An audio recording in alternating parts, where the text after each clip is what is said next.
پاکستان اور ترکی کے درمیان 24 معاہدوں اور MOUs پر دستخط کیے گئے۔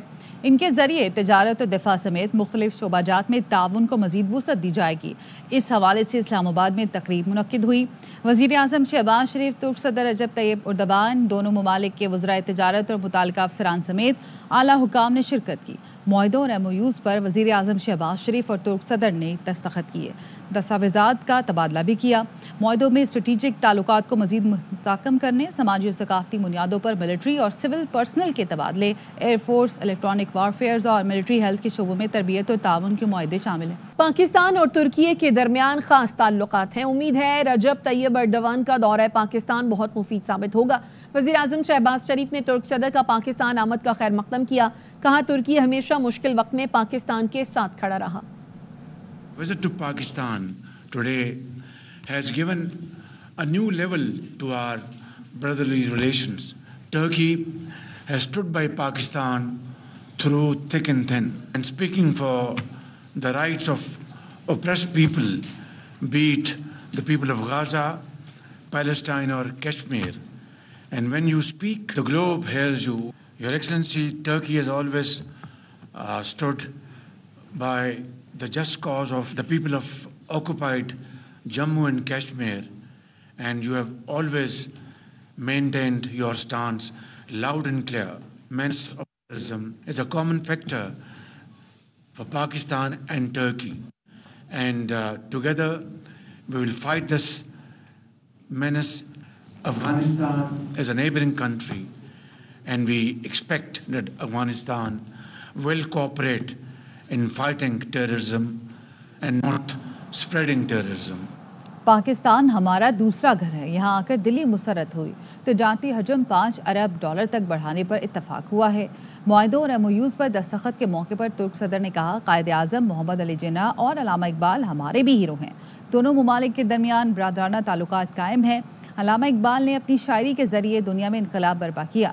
طیب اردوان نے کہا، پاکستان اور ترکیہ دونوں عظیم قومیں ہیں، دونوں کے درمیان تعلقات کو مزید بڑھانے پر اتفاق ہوا۔ صدر آصف علی زرداری سے ملاقات میں تجارتی امور پر گفتگو ہوئی۔ ہم اپنے سرمایہ کاروں کو پاکستان میں سرمایہ کاری کی ترغیب دے رہے ہیں۔ دفاع اور دفاعی پیداوار کے شعبوں میں تعاون پر گفتگو ہوئی۔ ترک صدر نے مزید کہا، دہشت گردی کے خلاف جنگ میں پاکستان کی مکمل حمایت کرتے ہیں۔ مسئلہ کشمیر کے حل کے لیے بھی پاکستان کی کوششوں کی حمایت کرتے ہیں۔ قبرص کے معاملے پر پاکستانی حمایت ہمارے لیے بہت اہمیت رکھتی ہے۔ آزاد فلسطینی ریاست کے لیے مل کر کوششیں جاری رکھیں گے۔ ترکی کے صدر رجب طیب اردوان پاکستان کے دورے پر ہیں۔ وزیر اعظم ہاؤس آمد پر شہباز شریف نے معزز مہمان کا پرتپاک استقبال کیا۔ Army chief general Asim Munir اور ترک صدر نے گرم جوشی سے ہاتھ ملایا۔ وزیر اعلیٰ پنجاب مریم نواز نے اسلام آباد میں ترکیہ کی خاتون اول ایمنا اردوان سے ملاقات کی۔ مریم نواز نے خاتون اول ایمنا اردوان کا پاکستان آمد پر شکریہ ادا کیا۔ وزیر اعلیٰ پنجاب اور ترکیہ کی خاتون اول نے پاکستان ترکیہ پارٹنرشپ برائے سسٹینیبلٹی کے تحت تقریب میں شرکت کی اور مختلف سٹالز کا دورہ کیا۔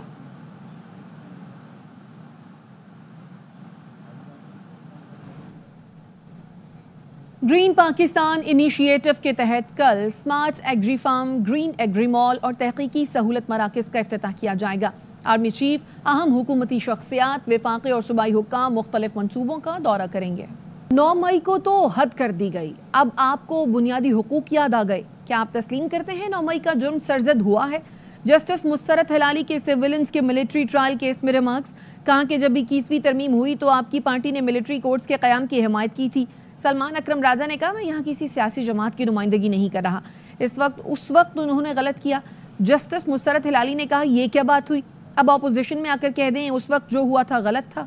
جسٹس جمال مندوخیل نے ریمارکس دیے کہ 21ویں ترمیم میں ایک چیز اچھی تھی کہ سیاسی جماعتوں پر اس کا اطلاق نہیں ہوگا۔ جسٹس حسن اظہر رضوی نے کہا، فوج میں انجینئرنگ کور اور میڈیکل کور بھی ہوتی ہے، کیا فوج میں اب جوڈیشل کور بھی بنا دی جائے؟ جسٹس جمال مندوخیل نے کہا، مسلح افواج کی جیک برانچ ہے۔ جسٹس امین الدین خان نے کہا کہ یہ تو قانون سازوں کا کام ہے، ایک جرم سرزد ہوا تو سزا ایک ہوگی، یہ کیسے ہوگا ایک کا ملٹری ٹرائل ہو دوسرا ملزم اس سے الگ کر دیا جائے؟ سلمان اکرم راجہ نے کہا، مجھے ایک بہت بڑا کرمنل بنا دیا گیا ہے، مجھ پر بانی PTI کے ساتھ رینجرز اہلکاروں کے قتل کی سازش کا الزام ہے۔ نظام یہ ہے، الزام لگا کر ملٹری ٹرائل کی طرف لے جاؤ۔ جسٹس جمال مندوخیل نے کہا کہ آپ مفروضوں پر نہ جائیں۔ جسٹس محمد علی مظہر نے ریمارکس دیے کہ ایسا نہیں ہے کہ کسی کو بھی پکڑ کر ملٹری ٹرائل کریں گے. عام FIR میں بھی محض الزام پر ملزم کو پکڑا جاتا ہے. سماعت 18 فروری تک ملتوی کر دی گئی. سپریم کورٹ میں نئے ججز کے لیے کل تقریب حلف برداری کا نوٹس جاری کر دیا گیا. نئے ججز کی تقریب حلف برداری کل صبح 9 بجے ہوگی.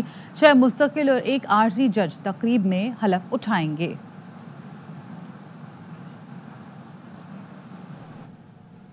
شیر افضل مروت کو PTI سے نکالنے پر سلمان اکرم راجہ کہتے ہیں یہ پارٹی کا اندرونی معاملہ ہے, میں اس میں شامل نہیں. بانی PTI کی ثوابدید ہے. مولانا فضل الرحمان کے ساتھ اتحاد کے سوال پر کہا جس کا جو بھی موقف تھا, اگر آج وہ جمہوریت, قانون اور آئین کی بحالی کے لیے آواز بلند کرتا ہے تو اس کا خیر مقدم کریں گے. شیر افضل مروت صاحب کو پارٹی سے نکال دیا گیا, کیا وجہ ہے؟ میں اس عمل میں شامل نہیں تھا. یہ خان صاحب کا فیصلہ ہے, پارٹی کا اندرونی فیصلہ ہے.